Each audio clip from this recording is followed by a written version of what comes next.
Dimanche 21 mars 2021, cinquième semaine de Carême. Évangile de Jésus-Christ selon saint Jean. En ce temps-là, il y avait quelques Grecs parmi ceux qui étaient montés à Jérusalem pour adorer Dieu pendant la fête de la Pâque. Ils abordèrent Philippe, qui était de Bethsaïde en Galilée, et lui firent cette demande. Nous voudrions voir Jésus. Philippe va le dire à André, et tous deux vont le dire à Jésus.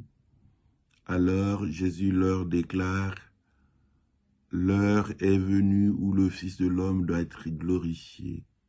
Amen. Amen, je vous le dis. Si le grain de blé tombé en terre ne meurt pas, il reste seul. Mais s'il meurt, il porte beaucoup de fruits. Qui aime sa vie, la perd.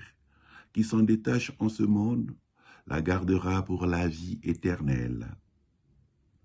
Si quelqu'un veut me servir, qu'il me suive. Et là où moi je suis, là aussi sera mon serviteur. Si quelqu'un me sert, mon Père l'honorera. Maintenant mon âme est bouleversée. Que vais-je dire? Père, sauve-moi de cette heure. Mais non, c'est pour cela que je suis parvenu à cette heure-ci. Père, glorifie ton nom.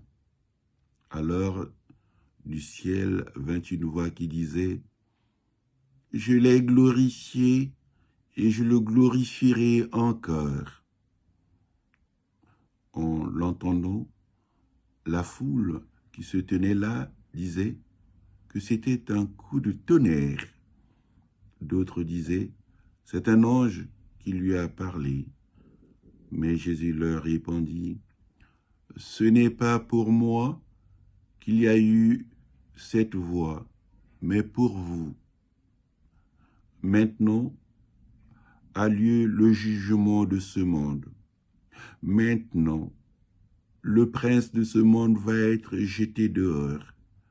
Et moi, quand j'aurai été élevé de terre, j'attirerai à moi tous les hommes. » Il signifiait par là de quel genre de mort il allait mourir.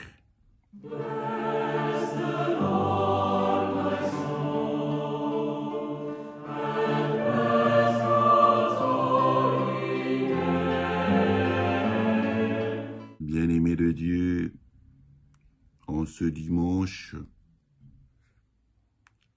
cinquième dimanche du temps de Carême, ce qui me frappe, c'est la voix du ciel, cette voix qui dit, après la prière de Jésus, « Père, glorifie ton nom ». Alors du ciel, on entend, « Je l'ai glorifié et je le glorifierai encore ». Cette voix va finalement accompagner notre Seigneur Jésus jusqu'à la croix. Mais aujourd'hui, comment réaliser que cette voix se révèle vraie? L'actualité de cette voix, l'actualité de celle-ci est que la présence de l'Eucharistie devient semence de vie de Dieu dans notre monde. Oui, venons simplement à l'Eucharistie pour accueillir Jésus, pour le bien du monde entier, et que le Seigneur Jésus lui-même puisse dire à son Père, « Glorifie ton nom ». Aussi le Père céleste, par nos vies, à nous qui accueillons Jésus, fera le reste pour le bonheur du monde entier. Amen.